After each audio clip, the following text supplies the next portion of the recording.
Hola, buenas tardes. Vamos a continuar con estas charlas sobre gestión de las buenas prácticas de manufactura con el capítulo 19. Vamos a empezar el capítulo 19 referido a materiales. Entonces, ¿qué nos dice la norma? Los materiales usados en las operaciones de limpieza, lubricación de equipos y control de plagas no deben entrar en contacto directo con el producto. Nos está diciendo que los materiales, los reactivos, los insumos que utilicemos para hacer la limpieza, por ejemplo, detergente, lubricación de equipos, alguna grasa que sea apropiada para equipos de uso farmacéutico, control de plagas, los plaguicidas, los insecticidas que utilicen, no deben entrar en contacto directo con el producto. Y estamos hablando no solamente en cantidades grandes, sino ni siquiera trazas. Por ello que, por ejemplo, el procedimiento de limpieza tiene un diseño tal que asegura la remoción de todo el remanente de detergente para que no queden trazas que puedan entrar en contacto con el producto. Y la lubricación de equipos es hecha de tal manera que no quedan remanentes ni puntitos ni tracitas de ese lubricante. Y en cuanto a control de plagas, obviamente tiene que ser un especialista que sepa manejar todo el sistema de fumigación y control de plagas para plantas farmacéuticas. No es solamente ir y fumigar y echar a cualquier sitio, no. Hay un levantamiento de información previo donde el especialista hace un reconocimiento de todas las instalaciones y determina y propone qué se va a usar en cada espacio externo y si se va a ingresar dentro por alguna razón que esté sustentada de que se tiene que fumigar o un pasadizo o una sala determinada, pero tendremos que evaluar si eso aplica o no aplica para ese área que está proponiendo la empresa proveedora. Pero en conclusión no deben quedar trazas que puedan afectar a los productos en lo sucesivo. Se debe contar con procedimientos para la manipulación de insumos, incluyendo las medidas en caso de derrames para prevenir cualquier fuente de contaminación. El tipo de uniforme y equipo de seguridad que debe llevar el personal en función de las características del material y del área. Entonces, recordemos que vamos a trabajar con insumos para la producción y algunos de estos insumos los conocemos también como reactivos en control de calidad, por ejemplo, la glicerina, el etanol. Entonces, tenemos que tener cuidado de tener claramente identificado cada tipo de insumo porque cada uno tiene un mecanismo de seguridad, tiene sus etiquetas también indican una manipulación bajo conceptos de seguridad en cuanto a protección del personal que va a manipular y de la zona de almacenamiento. Por ejemplo, el alcohol tiene que estar almacenado en un área especializado para inflamables. Quien lo manipula tendrá que hacerlo de acuerdo a procedimientos que lo protegen a él y protegen al reactivo de no contaminación, pero además de no derrames y que no pueda generar la inflamación o el fuego. En cuanto a otro tipo de reactivos, también hay sus almacenes en caso de grandes cantidades para producción o pequeñas cantidades para control de calidad. Los almacenes varían de acuerdo al tipo de reactivo, al tipo de insumo. Entonces todo eso se tiene en cuenta y lo mejor es trabajar con lo que indican sus rotulados, pero también con lo que facilita como información el proveedor de ese insumo o de ese reactivo. Y los equipos de protección personal están en relación a estas indicaciones de seguridad que acompañan a esos insumos o a esos reactivos. Y qué mejor que apoyarnos en el conocimiento del proveedor de ellos. Todos los insumos que ingresen a la organización deben ser sometidos a cuarentena inmediatamente después de su recepción o proceso, hasta que sean aprobados. Los insumos muestreados deben indicarlo en los contenedores que sirvieron para la obtención de la muestra. Todo lo que llega es ingresado a cuarentena. Cuando digo todo, están materias primas, sustancias activas, material de envase, material de empaque, materia prima auxiliar, otro tipo de insumos. Todo aquello que se va a usar para fabricar X lotes pasa a cuarentena. Lo mismo sucede con producto terminado. Si yo importo producto terminado, también entra en un estado de cuarentena. Y el estado de cuarentena es un estado, un almacenamiento que impide el uso hasta que control de calidad en caso de insumos diga que está aprobado o diga que está rechazado. Si está aprobado, pasa al almacén de aprobados y es factible disponer de ellos, inclusive ya la parte informática mediante todos los mecanismos de aprobación queda visible para el área logística y pueden usar para generar órdenes de producción. Eso es en cuanto a insumos que son aprobados. Y los insumos que son rechazados, también el sistema los identifica y los deriva al almacén de rechazados, que también tiene una configuración que impide su uso.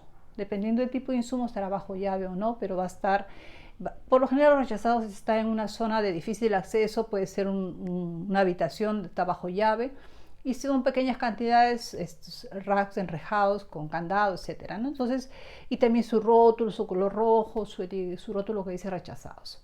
O sea, hay bastantes avisos indicando que eso no se puede utilizar. Y tampoco está disponible para que el área logística pueda usarlo en generar órdenes de producción.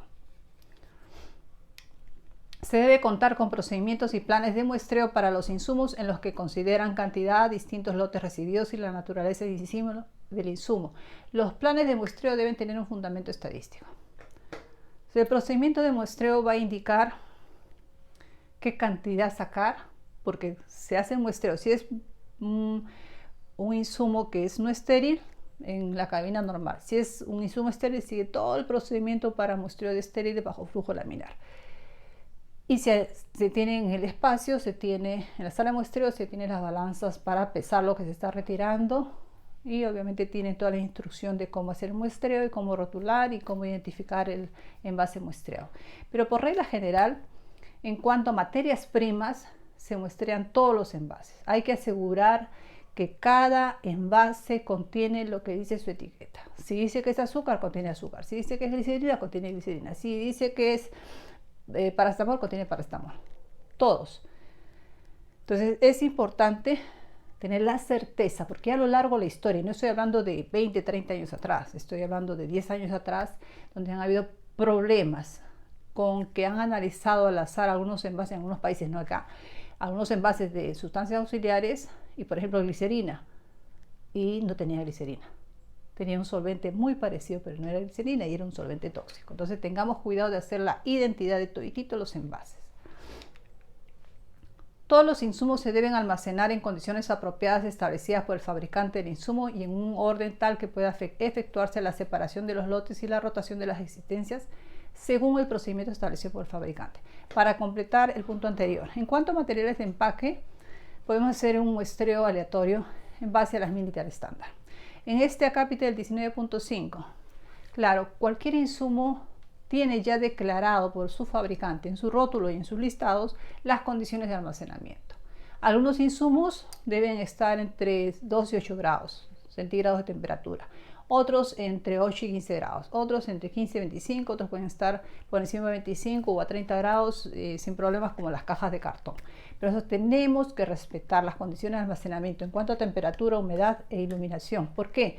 Porque eso asegura que ese insumo mantenga sus características de calidad durante todo el tiempo que el fabricante ha dicho que vive ese producto, hasta su fecha de vencimiento. Entonces cuidemos eso. Hay insumos que se utilizan prácticamente ahí mismo, pero hay insumos que el envase mínimo, por ejemplo, es de 10 kilos y usamos gramos, y nos va a durar ese ingreso nos va a durar 3 años y el insumo vence a los 4 años. Es importante protegerlo para que llegue hasta su fecha de vencimiento cumpliendo todas sus características de calidad, y la única forma de asegurar eso es que sus condiciones de almacenamiento sean respetadas en cuanto a temperatura, humedad e iluminación. Por lo general, en cuanto a iluminación, ya el envase la protege de la luz, pero es importante que al momento de aperturarlo sí sea con luz bajo una lámpara de luz actínica, por ejemplo, o ámbar, ¿no?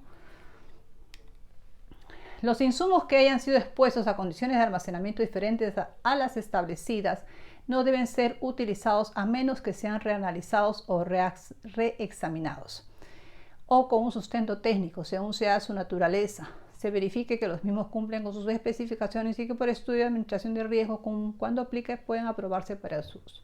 Claro, acá aplica ya un poco el conocimiento científico. Por ejemplo, un carbonato de calcio. Por lo general los minerales son más robustos, resisten más las condiciones de almacenamiento que no eran las óptimas para ellos.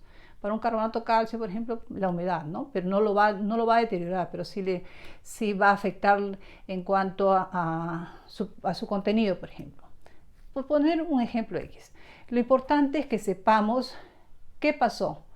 O sea, fue que lo dejaron en recepción, llegó un viernes, se quedó todo el fin de semana en la puerta del almacén y no ingresó, y estuvo justo esos días había una humedad elevada, hubo demasiado sol. O sea, tendrá que haber un análisis de la situación, una recopilación de data para ver qué decisiones se toman. Pero si se ve afectado, si ya por estudios, por data histórica, por informe del proveedor, ha sido afectado, tendrá que reanalizarse, tendrá que evaluarse si se usa o no se usa.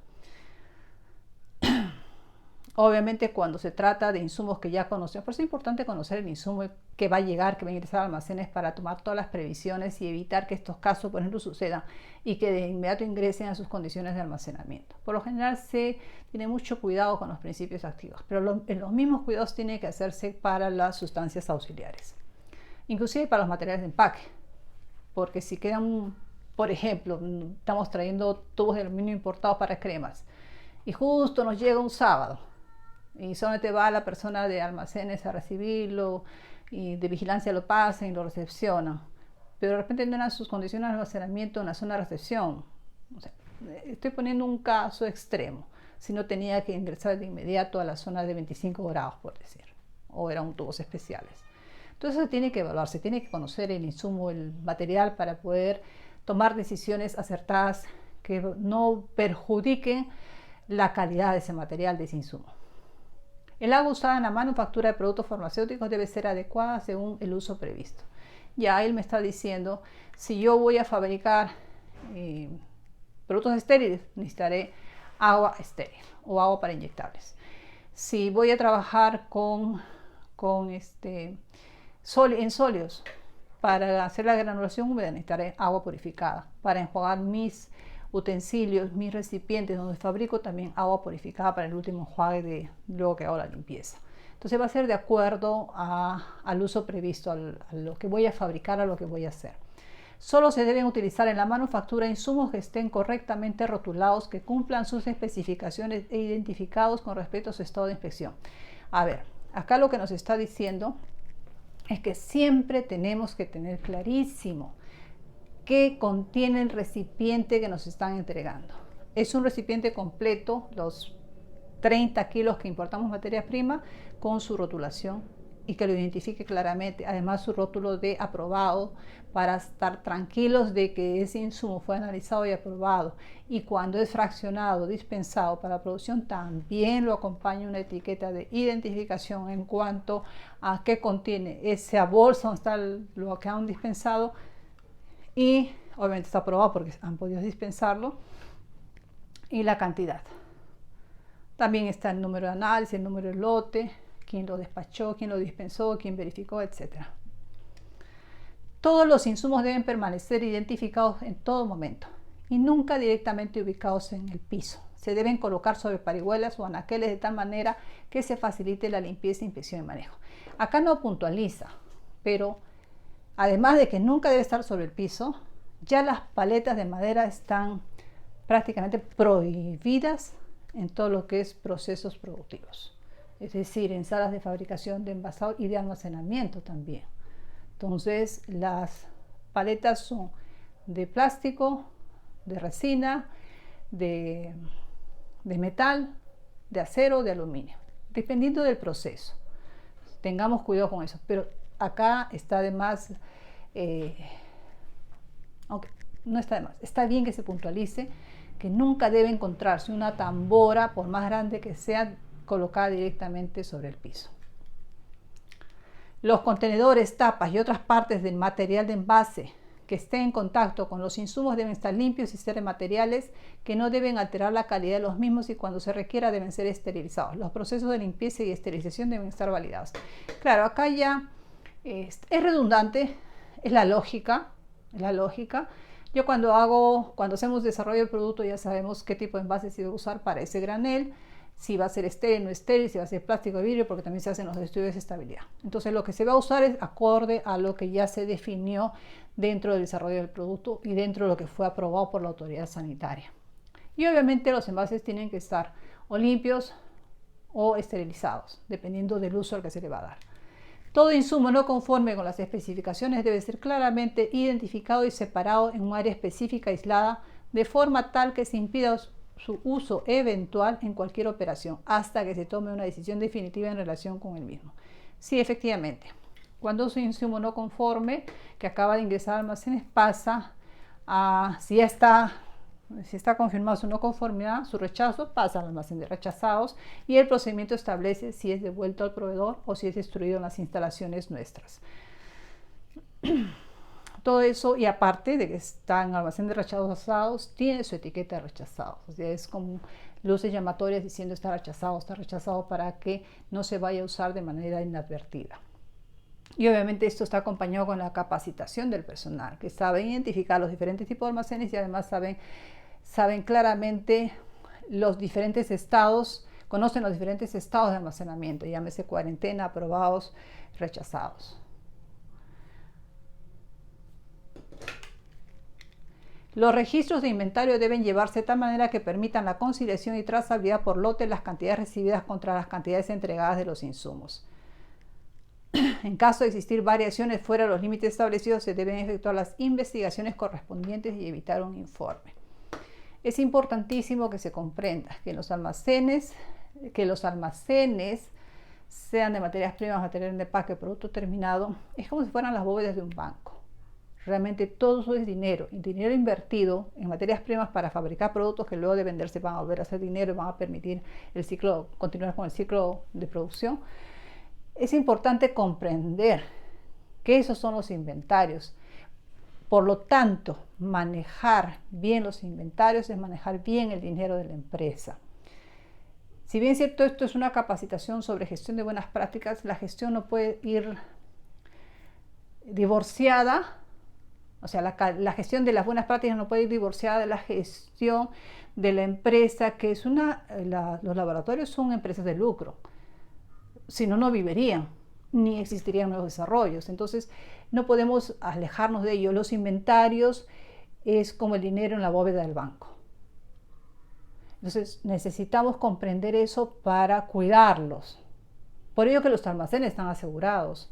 Por ello que se cuida las condiciones de almacenamiento. Y también se tiene que cuidar la cantidad. Y ese es el inventario. Es decir, recibí 100, despaché 90, tengo como saldo 10. No puedo tener uno, salvo que me hayan muestreado 9. Ok, me muestrearon 9 porque iban a ser estabilidad, me muestrearon 9 porque la autoridad quiso llevarse ese.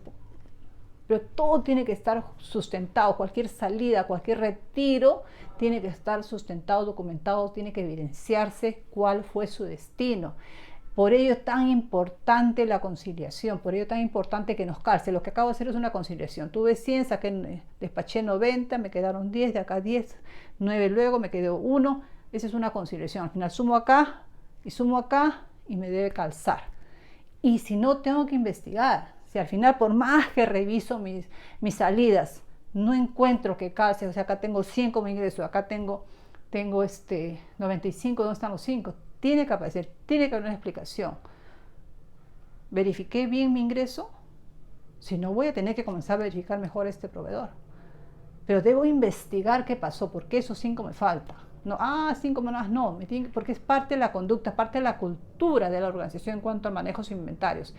Hago toma de inventarios, es decir, comienzo a contabilizar todo lo que tengo. No puedo quedarme tranquilo con que, ya debía tener de exactitud de inventarios para materias primas un 99%, tengo 98%, ya no importa. No, tiene que investigarse qué pasó.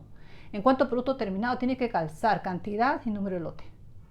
Si no, estamos manejando mal los inventarios. Yo he hecho varias visitas a empresas y en los almacenes, por lo general encuentro desorden, que va contra las buenas prácticas. El tema de la limpieza deficiente va contra las buenas prácticas. Y también manejo de inventarios.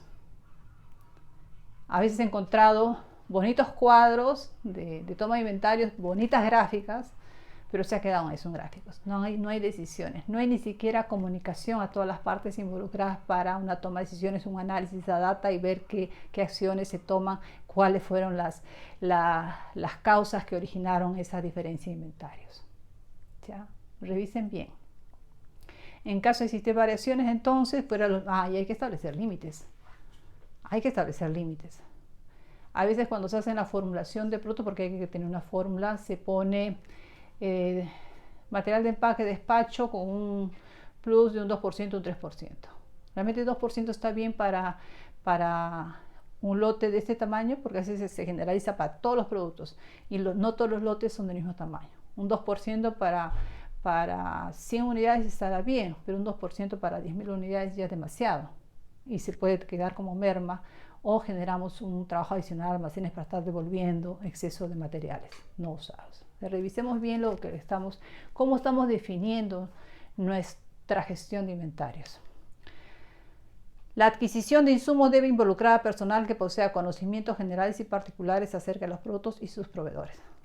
Bueno, acá lo que necesitamos es tener la data ingresada en el sistema con todas las características de los insumos que se necesitan comprar. Si hay un insumo, una materia prima que es importantísimo, por ejemplo, que su granulometría sea en este rango, por decirlo así, eso tiene que estar como una especificación adicional a lo que cita la farmacopea.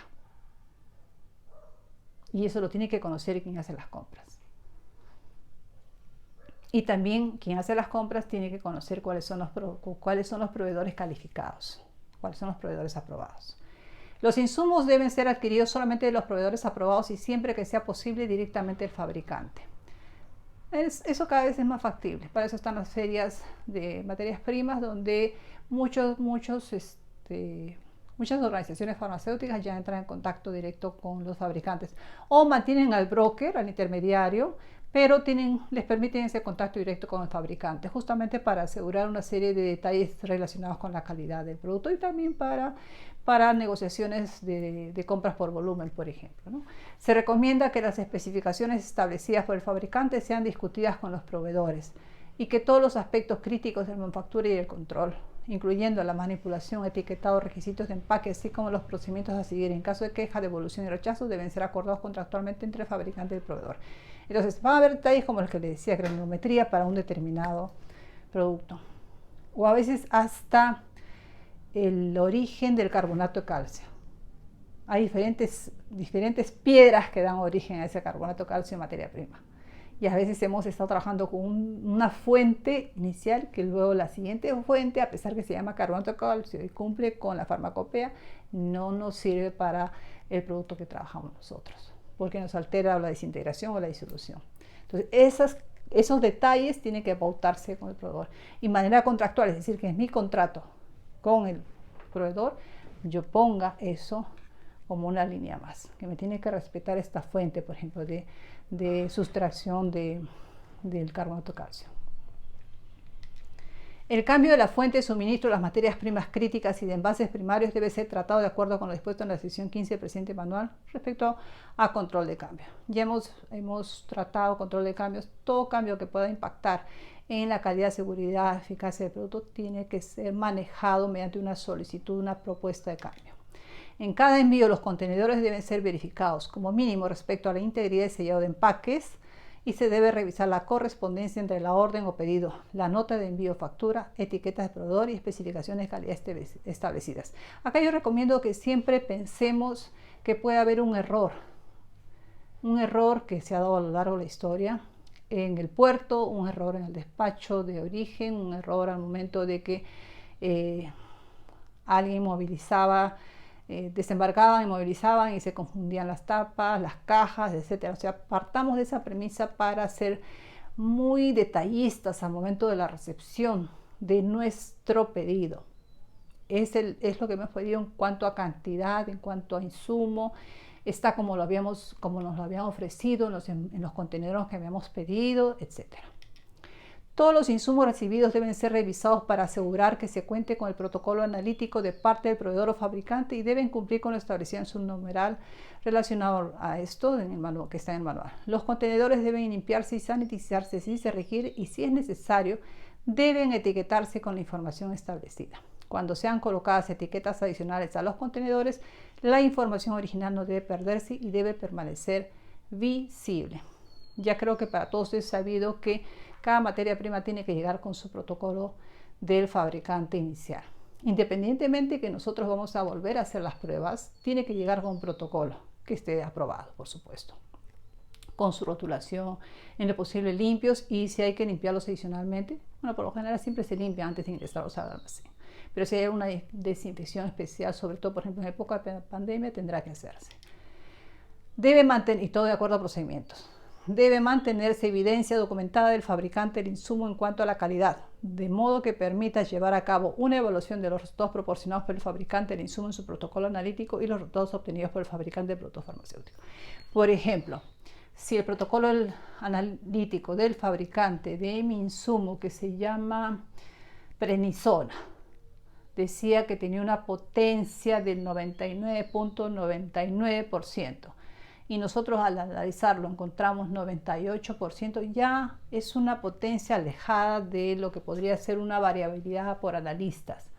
Tendrá que revisarse bien, consultarse con el proveedor, los detalles de la metodología analítica, por supuesto que se ha hecho la misma, de ser necesario reanalizarse o investigar un poco más para estar seguros que esa es su potencia y que no se ha deteriorado en el lapso de tiempo hasta llegar a nuestras instalaciones. Tendrá que investigarse bien o inclusive pedir un reanálisis al proveedor. Bueno, ya son decisiones de cada empresa. Cualquier daño en los contenedores u otro problema que pueda afectar adversamente la calidad de un insumo debe ser registrado y se debe informar a la unidad de aseguramiento de la calidad para su investigación. Si nos llega envases chancados, por ejemplo, un cilindro que debe contener un líquido, puede ser un propilenglicol, una glicerina, y lo vemos que está abollado. Estos cilindros tienen unas lacas protectoras internas para evitar el contacto del insumo con el fierro, porque las latas, cilindros de fierro. Lo mejor es no ingresarlo, llamar a aseguramiento, y aseguramiento, de acuerdo al procedimiento, seguramente coordinará con logística para que venga el proveedor y retire ese contenedor, que es mejor no utilizarlo. Y tendrá que evaluar también qué tanto está chancado. Una cosa que esté, no sé, que se haya introducido 1 milímetro de profundidad, un pequeño golpe, y otra cosa que esté pues unos 10 centímetros de profundidad, ¿no? Ahí ya se puede evidenciar, se puede pensar en una rotura de la laca interna que protege el envase. Recordemos que y cuando es importado también, para eso cada importación está asegurada. Entonces vienen a revisar. A veces nos ha pasado que ha llegado un envase roto, no se ha aceptado, entonces el seguro se ha hecho cargo. Si un envío de insumos está compuesto por diferentes lotes, cada uno debe considerarse por separado para el muestreo, análisis y liberación. Así es. Si nos mandaron 40 kilos de un principio activo y esos 40 kilos de principio, para mí es un ingreso, pero está conformado por 2 lotes, 20-20, se consideran 2 lotes para análisis. Cada lote se analiza por separado. Los insumos en el área de almacenamiento deben ser etiquetados apropiadamente en el cuerpo del contenedor. Las etiquetas deben contener la siguiente información como mínimo. Sí, desde hace años atrás se prefiere que sea en el cuerpo, porque a veces históricamente ha habido que han intercambiado tapas. ¿Y qué contiene la etiqueta? Nombre con que ha sido designado el insumo y cuando proceda el código interno. Número de lote asignado por el proveedor, y si lo hubiese, el número de lote o control asignado por la organización, o sea, quienes lo recibimos, de forma que se asegure la trazabilidad, o sea, este número de lote que le hemos asignado a qué lote de proveedor correspondía. Estado o condición del contenido, si está en cuarentena, en análisis, en aprobado, rechazado, devuelto, retirado. Número de contenedor o número de contenedor, sobre el número de contenedores totales recibidos. Recibimos 10, este es el 1 del 10, este es el 4 del 10, este es el 8 del 10, tiene que identificarse. Fecha de vencimiento y cuando corresponda fecha de reanálisis. Condiciones especiales de almacenamiento.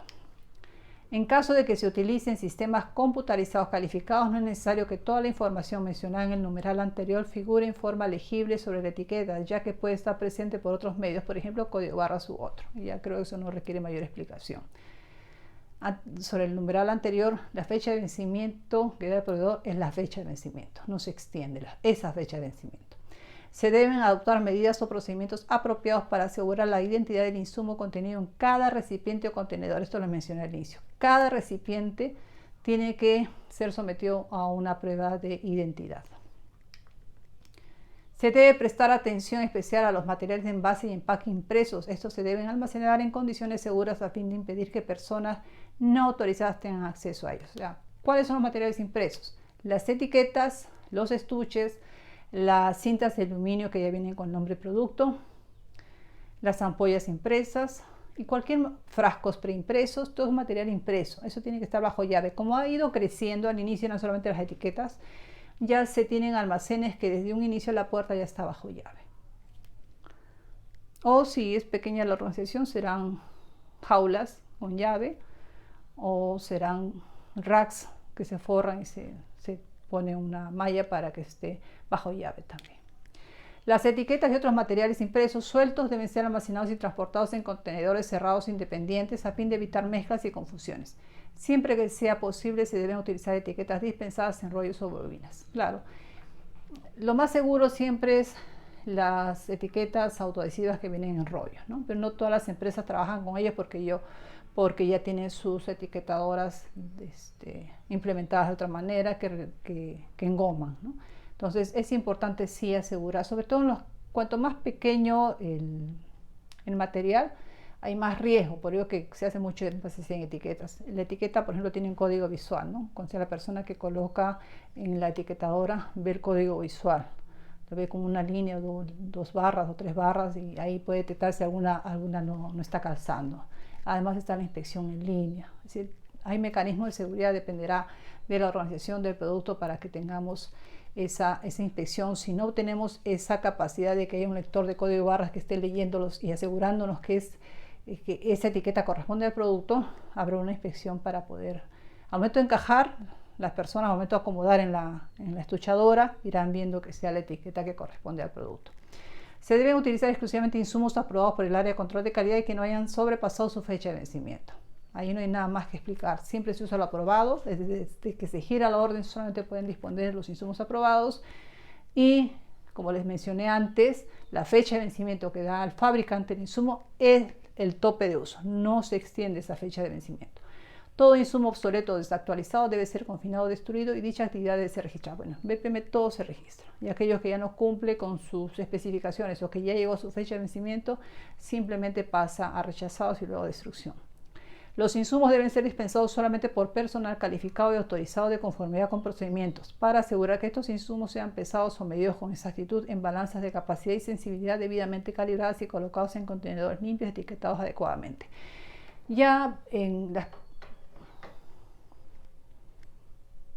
Yo creo que ya para todos es sabido que las plantas farmacéuticas requieren siempre de que en los espacios que se hacen solamente se hace un proceso determinado, sea que se trata de salas de envasados, de salas de fabricación, o líneas de estuchado, se hacen solamente ese proceso.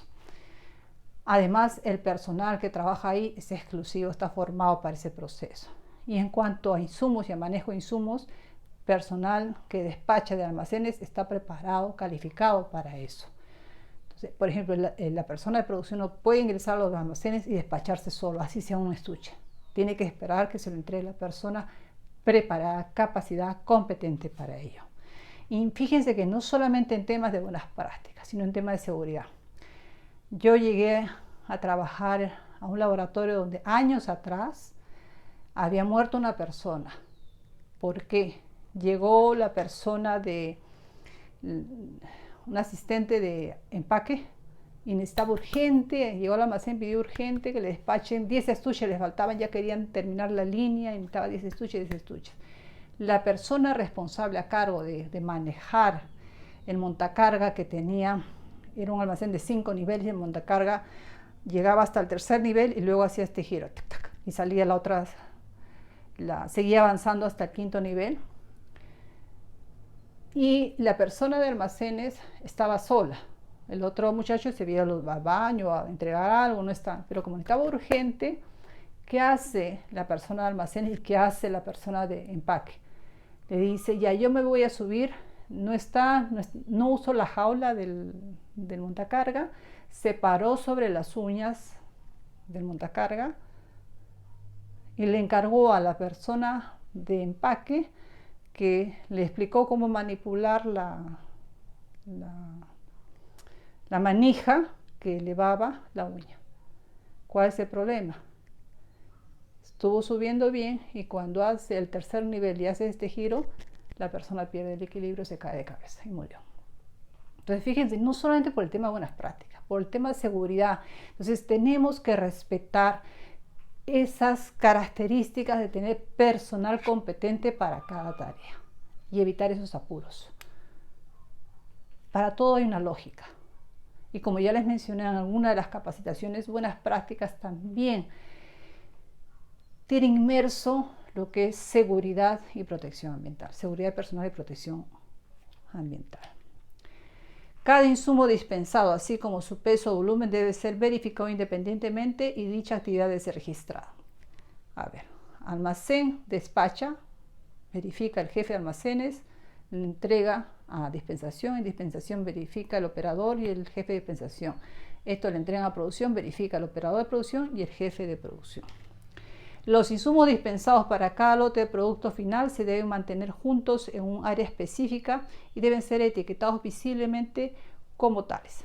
Deben estar identificados con nombre o código, cantidad, peso bruto y neto o cantidad según proceda para materiales de envase y empaque.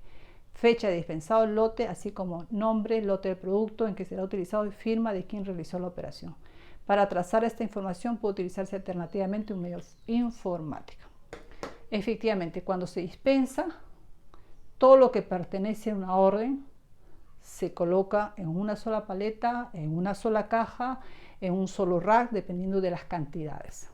Y todo está identificado y siempre la orden de producción va acompañando a esos insumos dispensados. Y quien recepciona tiene que verificar que esté la totalidad de los insumos de acuerdo a la lista de materiales y las cantidades respectivas. Todos los insumos deben ser verificados antes de su envío al área donde serán usados, respecto a su cantidad, identidad y conformidad, ¿correcto? Ya lo he mencionado. Y hasta acá es lo que les quiero tocar hoy día. Materiales continúa, pero por hoy vamos a tocar solamente hasta aquí. Espero les sea de utilidad. Hay que revisar bien cómo estamos manejando nuestros insumos. Fíjense que es una industria en la cual cada paso que avanzamos nos lleva a un producto terminado. No es un zapato en el que estamos fabricando que le podemos quitar un clavo si está un clavo de más. Comenzamos con polvos y terminamos en una tableta. No vamos a poder separar los insumos para poder rehacerlos. Cuidado con esto. Es mejor ir introduciendo calidad en cada paso que damos, desde la dispensa, desde la recepción de los insumos, su aprobación, su almacenamiento, su dispensación, su recepción dentro de producción y ya su inicio del proceso productivo. Bien, hasta la próxima.